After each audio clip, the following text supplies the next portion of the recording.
diagnosis, then we have the issue of labeling. If you overdiagnose, what happens to the person that doesn't have the diagnosis? But you gave them a label. So now they're going to act out the label. All right, confusion of serious mental disorders with normal problems.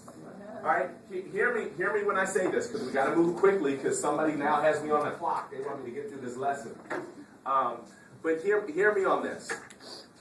I believe everybody has ADD tendencies. You guys with me? Attention deficit disorder tendencies. We all forget stuff. We all put our keys down and can't remember where our keys are. We walk out the house and we lock ourselves out. We lock ourselves out of our house. Raise your hand if you've ever done that before.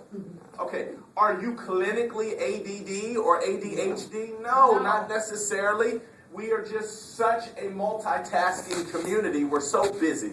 We're constantly bombarded with information. We're constantly being stimulated that we're never just doing one thing. Especially with these doggone cell phones. We're never still doing one. I should not say never. Most of the time, I don't get your undivided attention.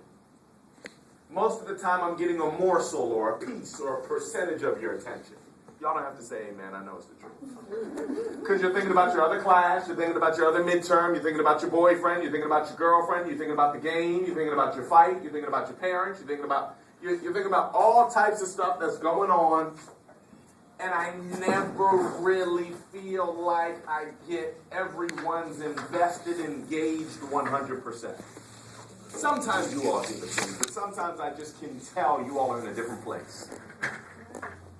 So would it be fair for me as your professor to say, I got a class full of 30 ADDs? No. Can somebody please bring me some Ritalin?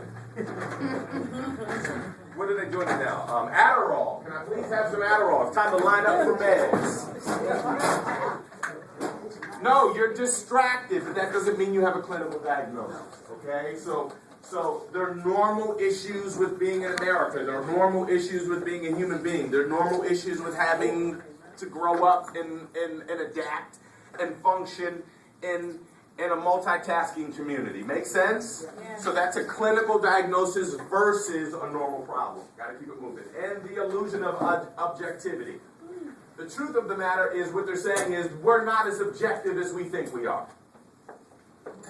Watch, because you have human beings doing the diagnoses, not robots.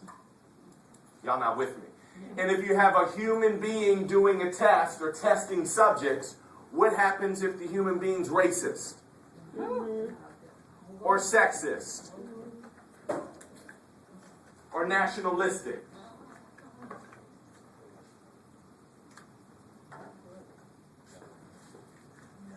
The people who are writing the definitions for the diagnoses are not robots or computers. They're human beings.